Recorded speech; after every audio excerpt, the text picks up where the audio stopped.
Today we have selected test number 72 और ये part one है कम्युनिटी एंड हेल्थ नर्सिंग का फ्रेंड्स। टेस्ट नंबर है 72 और पार्ट वन है कम्युनिटी एंड हेल्थ नर्सिंग सामुदायिक स्वास्थ्य केंद्र। इसमें फ्रेंड्स हमारे दो पार्ट आएंगे, दो पार्ट में हम पूरा कंप्लीट कर देंगे ये क्वेश्चंस जिनके अभी हाल ही में एग्जाम्स हैं। कुछ इंपॉर्टेंट क्वेश्चन सिलेक्ट किए हैं हमने, इससे उन्हें 100% एक या दो क्वेश्चन मिल जाएंगे एग्जाम्स में। ये क्वेश्चन सभी नर्सिंग एग्जाम्स के लिए वेरी वेरी इंपॉर्टेंट है। आप यहाँ पर देख सकते हैं all staff nursing exams ANM JNM CHO MPPP Vyapam star nurse BFUHS and MPSW and army nursing CRPF nursing UPNHM MPNHM PGI AIIMS all state से रिलेटेड जितने भी नर्सिंग एग्जाम्स होते हैं फ्रेंड्स सभी के लिए वेरी वेरी इंपॉर्टेंट क्वेश्चन है। यहाँ पर कुछ क्वेश्चन का आपका रिवीजन भी हो जाएगा और यहाँ आप देख सकते हैं कुछ क्वेश्चन यहाँ वेरी वेरी इंपॉर्टेंट हैं जो आपके एग्जाम्स में आ सकते हैं। चलिए क्वेश्चन नंबर फर्स्ट है, यहाँ से शुरुआत करते हैं और अपना आंसर आप बता सकते हैं। कौन सी वैक्सीन को नेशनल इम्यूनाइजेशन शेड्यूल में शामिल नहीं किया गया है? इंग्लिश में आप यहाँ पढ़ सकते हैं which vaccine is not include the national immunization schedule. कौन सी वैक्सीन है अकॉर्डिंग टू ऑप्शन, अपना आंसर बताएं। ये सभी क्वेश्चन नर्सिंग एग्जाम्स में पूछे गए हैं, इन फ्यूचर पूछे जाएंगे, काफी चांसेस हैं। और ज्यादा से ज्यादा आप कमेंट करें, इससे आपका टेस्ट कॉन्फिडेंस अच्छा होगा। बताएं क्या होगा आंसर इसका। ऑप्शन है इसका सी, टाइफाइड। टाइफाइड को नेशनल इम्यूनाइजेशन शेड्यूल में शामिल नहीं किया गया, बाकी जो वैक्सीन दी गई हैं वो तीनों शामिल हैं। ओके, टाइफाइड यहाँ पर जो लिखा है ऑप्शन है इसका सी, टाइफाइड इनमिडिएट जो भी है वो इस तरह लिखा जाएगा। लिखना तो आता ही होगा आपको, आप लिख सकते हैं ये टाइफाइड लिखा हुआ है, ठीक है। तो आप ये नेशनल इम्यूनाइजेशन शेड्यूल में शामिल नहीं की गई है। ओके, क्वेश्चन नंबर है यहाँ पर 2, आप पढ़ सकते हैं और अपना आंसर बता सकते हैं। प्राथमिक स्वास्थ्य केंद्र पर चिकित्सक की अनुपस्थिति में प्रभारी का कार्यभार कौन संभालता है? प्राथमिक स्वास्थ्य केंद्र जो होते हैं उसमें चिकित्सक की अनुपस्थिति में, जब वो अब्सेंस होता है तब उसकी अनुपस्थिति में उसका कार्यभार कौन संभालता है? Who take the charge of the charge in the absence of a doctor at the primary health centre. क्या होगा आंसर इसका? ऑप्शन है इसका फ्रेंड्स बी। ऑप्शन क्या है इसका? बी है, नर्स। ये लिखा है CHN, इसका मतलब होता है कम्युनिटी हेल्थ नर्स। कौन सी नर्स होगी? कम्युनिटी हेल्थ नर्स होगी। और किसकी अनुपस्थिति में कार्यभार संभालेगी? प्रभारी की अनुपस्थिति में ये कार्यभार संभालेगी। इसलिए ऑप्शन क्या है इसका? ऑप्शन है इसका बी। ऑप्शन है इसका बी, नर्स। कौन सी नर्स होगी? ये लिखा है CHN, community health nurse. Okay, next question है क्वेश्चन नंबर 3। सभी क्वेश्चन इंपॉर्टेंट हैं, अपना आंसर बताएं ज्यादा से ज्यादा आप, इससे आपका टेस्ट कॉन्फिडेंस अच्छा होगा, आपके अंदर एक आत्मविश्वास पैदा होगा। क्वेश्चन लिखा है यहाँ पर 3 नंबर, जननी सुरक्षा योजना कब शुरू की गई थी? व्हेन वाज जननी सुरक्षा योजना लॉन्च्ड? आंसर क्या है इसका? जल्दी से कमेंट करें आप अपना आंसर। ऑप्शन है इसका सी, 2005 में जननी सुरक्षा योजना कई बार एग्जाम में पूछा जा चुका है। जननी सुरक्षा योजना कब शुरू की गई थी? आप इंग्लिश में देख सकते हैं यहाँ पर, ये 2005 में शुरू की गई थी। ऑप्शन है इसका सी, 2005 में। ओके, यहाँ पर आप इसके बारे में थोड़ा डिटेल समझ सकते हैं। क्या था ये स्कीम जब आपको डेट मेंशन किया जाए तब आप ध्यान रखें कि 12 अप्रैल होगा, 12 अप्रैल 2005 होगा, ये डेट यहाँ पर लिखा हुआ है, ठीक है। मोस्टली क्या होता है, ईयर आपसे पूछा जाता है तो आप बताएंगे 2005, लेकिन दोनों लिख लें, याद कर लें, 12 अप्रैल 2005 होगा। ऑनरेबल प्राइम मिनिस्टर जो भी थे उनके टाइम में ये स्टार्ट किया गया था। It under the implementation in all state and union territory. इसमें जितने भी 29 राज्य थे और केंद्र शासित प्रदेश यूटी, इन सभी को शामिल किया गया था किसके? जननी सुरक्षा योजना के तहत। With a special focus on the low performing state, जो स्टेट बहुत ही गरीब थे या जिनका परफॉर्मेंस अच्छा नहीं था, माताओं या फीमेल के प्रति, उन स्टेटों में बहुत ज्यादा फोकस किया गया था। JSY जननी सुरक्षा योजना, इसे JSY के नाम से भी जाना जाता है। It is the central sponsored scheme, ये पूरी तरह से केंद्र के द्वारा चालू की गई स्वचालित स्कीम है। Which integrate the cash assistance with delivery and the post delivery. इसमें क्या होता है, थोड़ी सी सहायता दी जाती है गवर्नमेंट की तरफ से, कैश असिस्टेंस दिया जाता है डिलीवरी और पोस्ट डिलीवरी की, डिलीवरी या पोस्ट डिलीवरी के आसपास। बाद में उनको क्या होता है, कुछ पैसे दिए जाते थे, किसके तहत? जननी सुरक्षा योजना के तहत दिए जाते हैं। ओके, शुरुआत ईयर और डेट मेंशन कर रखें, याद रखें काम क्या था बता दिया इसमें। 29 राज्य जब थे उस समय, लेकिन अब कोई पूछे कि कितने राज्य हैं, तब आप बताएंगे कितने स्टेट है, 28 स्टेट हैं, और जो यूनियन टेरिटरी है वो कितनी है, 8 हैं। ओके, नेक्स्ट क्वेश्चन पे हैं। क्वेश्चन नंबर है 4, पढ़ लिए, अपना आंसर बताएं। नवजात शिशु सुरक्षा कार्यक्रम कब प्रारंभ किया गया था? When was the newborn safety programme started? Answer क्या है इसका? ऑप्शन है इसका फ्रेंड्स बी, 2009, 2009 में स्टार्ट किया गया था। ओके, ऑप्शन होगा इसका नवजात शिशु सुरक्षा कार्यक्रम। इंग्लिश में दे सकते हैं यहाँ पर newborn safety programme started in 2009। ये लिखा हुआ है कब स्टार्ट किया गया था, जब केंद्रीय स्वास्थ्य मंत्री गुलाम नबी आजाद थे, गुलाम नबी आजाद थे, तब ये स्कीम स्टार्ट की गई थी नवजात शिशु मृत्यु दर कम करने के लिए। इसका एम क्या था, जो न्यू बॉर्न बेबी होते हैं उनका जो मृत्यु दर है उसको कम करने के लिए तथा जन्म के समय शिशुओं की उचित देखभाल सुनिश्चित करने के लिए ये मंगलवार को जयपुर से स्टार्ट किया गया था। कहाँ से स्टार्ट किया गया था? जयपुर से स्टार्ट किया गया था, इसका शुभारंभ किया गया था। और किसके द्वारा किया गया था? उस समय स्वास्थ्य मंत्री थे इंडिया के गुलाम नबी आजाद। ईयर क्या था? 2009 था, ठीक है, 2009 था। क्वेश्चन है नेक्स्ट, क्वेश्चन नंबर 5, पढ़ लें, अपना आंसर बताएं। वंदे मातरम योजना कब प्रारंभ की गई थी? When was the Vande Mataram scheme launched? Answer क्या होगा इसका? इस बार होली धमाके वाली। अगर आपका लक्ष्य है नॉर्सेट, नर्सिंग ऑफिसर, स्टाफ नर्स या सीएमएचओ, ऑप्शन है इसका डी फ्रेंड्स, ऑप्शन है इसका डी। 2004 में वंदे मातरम योजना स्टार्ट की गई थी। यहाँ पर इसका डिटेलिंग आप समझ सकते हैं। Vande Mataram programme dedicated to the mothers was launched on 9 February 2004।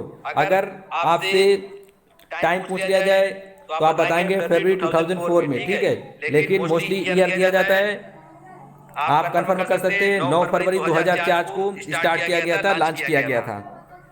और ये पूरी तरह से डेडिकेटेड है किसके प्रति? मदर्स के प्रति, माँ के प्रति। द ऑब्जेक्टिव टू इंक्रीज, इसका ऑब्जेक्टिव क्या है, मतलब उद्देश्य क्या है इसका? इसका उद्देश्य है access of the safe motherhood service to the reduce the maternal and neonatal death of the significantly. इसका मतलब ये है वंदे मातरम योजना का इसका उद्देश्य क्या था, इसमें जो माताएं होती हैं उनकी मृत्यु दर और जो न्यू बॉर्न बेबी होती हैं उनकी मृत्यु दर को कम करना। उद्देश्य में आप लिख लें माताओं के और जो न्यू बॉर्न बेबी है, नवजात शिशु हैं, उनकी मृत्यु दर को कम करना। ओके, उनकी मृत्यु दर को कम करना। स्टार्ट कब किया गया था? 9 फरवरी 2004 को, 9 फरवरी 2004 को। ओके, क्वेश्चन नंबर है हमारा 6, पढ़ें, अपना आंसर बताएं। पल्स पोलियो कार्यक्रम का प्रथम चरण कब शुरू किया गया था? When was the first phase of the pulse polio program started? क्या है आंसर इसका? ऑप्शन है इसका फ्रेंड सी, दिसंबर 1995 में स्टार्ट किया गया था। दिसंबर 1995 में पल्स पोलियो कार्यक्रम का फर्स्ट फेज स्टार्ट किया गया था। मोस्टली आपसे ईयर पूछा जाता है, ठीक है, 1995, तो आपको ध्यान रखना है 1995 में पल्स पोलियो कार्यक्रम स्टार्ट किया गया था, लेकिन इसका फर्स्ट चरण पूछ रहा है तो आप बताएंगे दिसंबर 1995 में। ओके, इसे नेशनल इम्यूनाइजेशन डे के नाम से भी जाना जाता है, NID। नेक्स्ट पॉइंट यहाँ पर लिखा हुआ है आपके लिए, काफी इंपॉर्टेंट है, जो अक्सर एग्जाम्स में यहाँ से क्वेश्चन बनते हैं। Commonly known as a pulse polio immunization programme was launched in India in 1995। India में जब लॉन्च किया गया था 1995 में लॉन्च किया गया था। एंड इट कंडक्टेड ट्विस, इसे 2 बार कंडक्ट किया जाता है प्रत्येक साल, फिर प्रति वर्ष से 2 साल, मतलब 1 साल में 2 बार इसे कंडक्ट किया जाता था। लेकिन आपको पता है पल्स जो पोलियो है उसे क्या किया गया? इरेडिकेट कर दिया गया है, ठीक है। कब किया गया था? 2014 में किया गया, 2014 में किया गया था इसका इरेडिकेशन।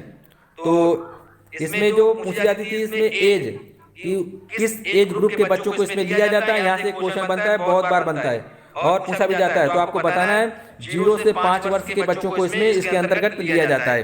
इसके जो अंतर्गत बच्चे आते हैं इसके अंडर, वो आते हैं 0 से 5 वर्ष तक आते हैं। Administrate polio drops and during the national and sub national immunisation rounds in the high risk area every year. जहां पर पोलियो का बहुत ज्यादा हाई रिस्क था, उस एरिया में सबसे पहले इस कार्यक्रम को स्टार्ट किया गया था और कई सहयोगी संस्थाएं भी थी। एज आपको ध्यान रखना है और टाइमिंग ध्यान रखना है।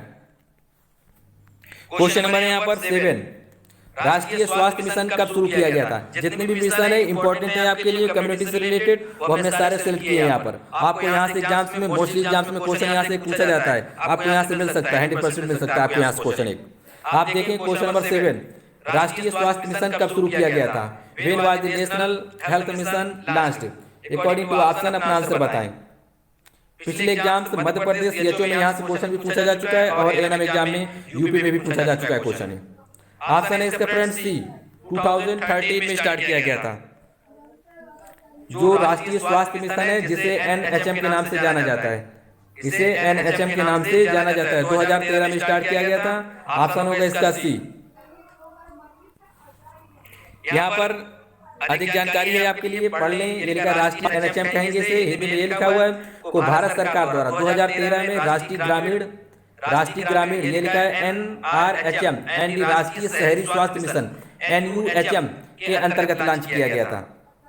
जो राष्ट्रीय स्वास्थ्य मिशन है इसके पहले जो था एनआरएचएम, इसे कहते हैं राष्ट्रीय ग्रामीण स्वास्थ्य मिशन, और राष्ट्रीय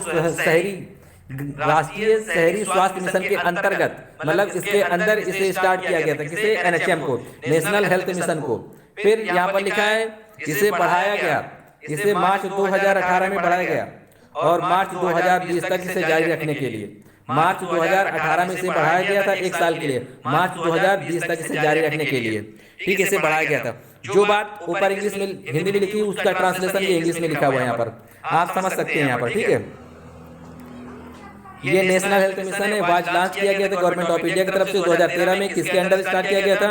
ये लिखा नेशनल हेल्थ रूरल मिशन के तहत इसे स्टार्ट किया गया था। और एक और संस्था थी जिसके कहते हैं नेशनल अर्बन हेल्थ मिशन, इन दोनों के अंतर्गत एनएचएम को स्टार्ट किया गया था 2013 में। नेक्स्ट पॉइंट है आपके लिए यहाँ पर लिखा है इट वाज एक्सटेंडेड, इसकी तारीख बढ़ा दी गई थी 1 साल के लिए, मार्च 2018 से मार्च 2020 तक किया गया, इसे इसको एक्सटेंड किया गया था। क्वेश्चन है नेक्स्ट यहाँ पर 8 नंबर, राष्ट्रीय स्वास्थ्य बीमा योजना कब शुरू की गई थी? आप इस तरह देखेंगे क्वेश्चन को, राष्ट्रीय इस तरह लिखा होगा इंग्लिश में भी, राष्ट्रीय स्वास्थ्य बीमा योजना RSBY। अकॉर्डिंग टू ऑप्शन अपना आंसर बताएं। ऑप्शन है इसका बी, 2008 राष्ट्रीय स्वास्थ्य बीमा योजना, इंग्लिश में ये लिखा हुआ है शॉर्ट फॉर्म RSBY, 2008 में स्टार्ट किया गया था, ठीक है, राष्ट्रीय स्वास्थ्य बीमा योजना। प्राइम मिनिस्टर कौन थे जिन्होंने स्टार्ट किया था, जिनके टाइम में? डॉक्टर मनमोहन सिंह थे। लॉन्च कब हुआ था? 1 अप्रैल 2008 को। स्टेटस क्या है? ये अभी भी एक्टिव है, ये योजना अभी भी चल रही है। कौन सी? राष्ट्रीय स्वास्थ्य बीमा योजना। ईयर आपको ध्यान रखना है, डेट भी ध्यान रखना है, 1 अप्रैल 2008 है, ठीक है, 1 अप्रैल 2008 है।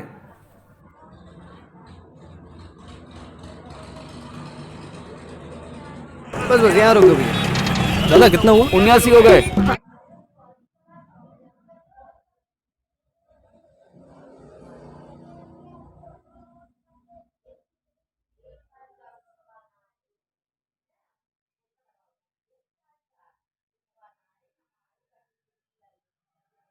आगे बढ़ा, आगे आगे जल्दी करो, नो। नेक्स्ट है क्वेश्चन नंबर 9, पढ़ लें, अपना आंसर बताएं। स्वच्छ भारत मिशन कब शुरू किया गया था? When was the Swachh Bharat mission launched? According to option अपना आंसर बताएं, क्या होगा आंसर इसका? ऑप्शन है इसका डी, 2014 में भारत स्वास्थ्य मिशन शुरू किया गया था, प्रारंभ किया गया था, लॉन्च किया गया था, ठीक है। किसकी याद में? महात्मा गांधी की याद में, या महात्मा गांधी के जन्म दिवस के अवसर पर 2 अक्टूबर 2014 को राष्ट्रीय स्वास्थ्य, यहाँ ध्यान रखिए आप, स्वच्छ भारत मिशन स्टार्ट किया गया था महात्मा गांधी की याद में 2 अक्टूबर 2014 को। इसका उद्देश्य क्या था? सैनिटेशन, यूनिवर्सली सैनिटेशन, मतलब पूरी तरह से सफाई से रिलेटेड था ये। इसको लॉन्च किसने किया था? प्राइम मिनिस्टर नरेंद्र मोदी ने। किसकी याद में? महात्मा गांधी की याद में। टाइम क्या था? 2 अक्टूबर 2014 था। ईयर मोस्टली पूछा जाता है इसका। क्वेश्चन नंबर 10 पढ़ लें, अपना आंसर बताएं। यूनिवर्सल टीकाकरण कार्यक्रम यूआईपी कब प्रारंभ किया गया? तो when was the universal immunization programme UIP started? Answer क्या होगा इसका? ऑप्शन होगा इसका ए 1985, 1985 में स्टार्ट किया गया था यूनिवर्सल टीकाकरण कार्यक्रम। इंग्लिश में ये लिखा हुआ है यूनिवर्सल इम्यूनाइजेशन प्रोग्राम 1985 में 1985 में स्टार्ट किया गया था। यहाँ पर आप पढ़ लें, काफी एडिशनल जानकारी है आपके लिए। Universal immunization programme in 1985 when it reach was expanded beyond the urban areas, और फिर इसके बाद क्या हुआ था, इसे अर्बन एरियाज में भी ले जाया गया था। ये यहाँ पर बड़ी काफी इंपॉर्टेंट चीजें आपके लिए लिखी हुई हैं, इसे पढ़ लें। ये लिखा है जो नेशनल हेल्थ मिशन के प्रोग्राम है कुछ इंपॉर्टेंट हैं, हमने आपके लिए सिलेक्ट किया है, आप यहाँ से पढ़ लें, ठीक है। ये लिखा है डिस्ट्रिक्ट मेंटल हेल्थ प्रोग्राम कब लॉन्च किया गया था? आप बताएंगे 1982 में, 1982 में। दूसरा लिखा है, हिंदी में लिख लें, ये लिखा है डिस्ट्रिक्ट मेंटल हेल्थ प्रोग्राम कब लॉन्च किया गया था? 1982 मतलब 1982 में। सेकंड पॉइंट लिखा है नेशनल कैंसर रजिस्ट्री प्रोग्राम कब लॉन्च किया गया था? 1982 में, ये भी 1982 में लॉन्च किया गया था। तीसरा पॉइंट लिखा है यहाँ पर national leprosy eradication programme started इन